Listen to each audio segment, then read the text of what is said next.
Hello everyone, I hope you all are good. Welcome to Pravartan Path. और ये advance English की first class है। तो आज हम वोकेबलरी से स्टार्ट करेंगे। देखिए, एडवांस का सिलेबस ज़्यादा होता है तो आप वोकेबलरी और ग्रामर की अलग अलग नोटबुक में मेंटेन कीजिएगा, ठीक है। वोकेबलरी को याद करने का तरीका, अगर वोकेबलरी हम प्रैक्टिस करने की, ग्रामर तो हम प्रैक्टिस जितना ज़्यादा करेंगे उतना अच्छा है। और वोकेबलरी को याद करने का तरीका perfect way is that you have to use it in your sentence, right. In daily life you have to use it. तो जैसे कि अगर आप, क्योंकि because you are in advance, तो it's well and good if you are using it in sentence completely as in English, ठीक है। अगर आप नहीं कर पा रहे हैं तो आप उसको हिंदी के साथ भी यूज कर सकते हैं। जैसे कि आप पेनेसिया वर्ड यूज करेंगे। पेनेसिया का मतलब होता है रामबाण। तो हम ये कह सकते हैं कि आप ये नोट्स रट जाइए और ये पेनेसिया का काम करेंगे बैंक एग्जाम के लिए, ठीक है। तो पेनेसिया का मतलब वहां पर हमने यूज कर लिया उसको। और कोशिश कीजिएगा कि पूरा सेंटेंस आप इंग्लिश में ही यूज कर पाए, because you are in advance. और अब देखिए, इंग्लिश में पूरा सेंटेंस हम यूज करेंगे तो इस तरीके से यूज करेंगे। Panacea a solution for all difficulties, यानी कि सभी परेशानियों के लिए एक solution. My class is panacea for all your doubt, ठीक है। मेरी क्लास आपके सभी डाउट के लिए पेनेसिया है। ये वर्ड पेनेसिया है, नो पेनेशिया। पेनेशिया नहीं, पेनेसिया। आप बोलेंगे तो दो बार आ जाएगा, पेनेसिया, ठीक। बिकॉज एडवांस में pronunciation is something which can not be ignored, तो इसको आप थोड़ा ध्यान रखिएगा। Next is articulate. आर्टिकुलेट मतलब होता है सुस्पष्ट, गुड एट एक्सप्रेसिंग आइडियाज, या फिर ability to speak coherently and fluently. ये भी इसका एक मीनिंग हो सकता है, ठीक है। इसको अगर मैं और हिंदी में समझाऊँ, आपने सुना होगा वाक्पटुता वर्ड होता है एक, वाक्पटुता, जो मतलब बहुत अच्छा बोल लेते हैं, चीजों को एक्सप्रेस बहुत अच्छा कर लेते हैं, उनके लिए यूज किया जाता है आर्टिकुलेट, ठीक है। तो Seema is an intelligent and articulate speaker, ठीक है। इसमें आप अपना नाम भी ऐड कर सकते हैं, उससे आपको याद जल्दी होगा। Next is contemporary. कंटेम्प्ररी का मतलब होता है समकालीन, belonging to the same time और things that are happening at the current time और रिसेंटली। ये भी एक मीनिंग होता है इसका, ठीक है। ये वर्ड आपने, अगर आप डांसिंग शो या सिंगिंग शो देखते हो उसमें सुना होगा। जब कंटेस्टेंट आते हैं तो जजेस उनसे पूछते हैं कि आप कौन सा फॉर्म ऑफ डांस करोगे, कौन सा स्टाइल डांस का करने वाले हो, तो कहते हैं कंटेम्प्ररी स्टाइल हम परफॉर्म करेंगे, ठीक है। तो कंटेम्प्ररी डांस हो गया, कंटेम्प्ररी म्यूजिक हो गया, मतलब समकालीन, जो वर्तमान समय में चल रहा है, दैट इज कंटेम्प्ररी। और इसका एग्जाम्पल बहुत अच्छा आपको याद हो जाएगा, Salman and Shahrukh are contemporary actor, ठीक है। Next is accomplice. Accomplice, accomplice का मतलब होता है सह अपराधी, अ पार्टनर इन क्राइम, ठीक है।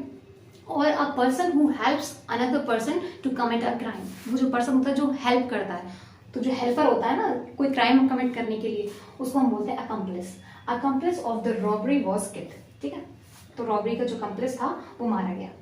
नेक्स्ट है ऑप्टिमिस्ट। ऑप्टिमिस्ट ये आप सभी को पता होगा, ऑप्टिमिस्ट का मतलब होता है आशावादी, one who see the bright side of the thing, या फिर one who see the positive side of problem, ठीक है। हर चीज में जो पॉजिटिविटी खोजने की कोशिश करता है उसे हम ऑप्टिमिस्ट कहते हैं। And I want all of you to be this, क्योंकि being in competitive world you have to be optimist to deal with everyday problem, ठीक है। तो ऑप्टिमिस्ट होना बहुत जरूरी है, जिससे कि आप हर चीज में पॉजिटिविटी खोज सकें। तो optimist person never face depression, यानी कि ऑप्टिमिस्ट पर्सन कभी भी डिप्रेशन फेस नहीं करते। इसका एक अपोजिट भी होता है, वो अगली स्लाइड में आपको मिलेगा। उसका अपोजिट होता है पैसिमिस्ट, ठीक है। वो होता है निराशावादी, ठीक है। तो एक एग्जाम्पल बहुत फेमस है जो आपने शायद सुना भी होगा किसी के थ्रू, कि एक ग्लास आधा भरा हुआ होता है तो ऑप्टिमिस्ट पर्सन तो बोलेगा कि अरे वाह आधा ग्लास भरा हुआ है, बट पेसिमिस्ट पर्सन देखेगा अरे आधा ग्लास खाली है। तो मतलब जो पॉजिटिव, हर चीज में पॉजिटिविटी खोजेगा वो ऑप्टिमिस्ट है, और जो नेगेटिविटी देखे, नेगेटिव साइड की तरफ ही देखेगा, हमेशा निराश ही रहेगा, वो पेसिमिस्ट है। तो पेसिमिस्ट आपको अगली साइड में मिलेगा, ठीक है। तो optimist, you all have to be optimist and you all are optimist, that's what I hope, ठीक है। तो अब आप इसको नोट कर लीजिए, स्क्रीनशॉट ले लीजिए, फिर हम आगे चलेंगे।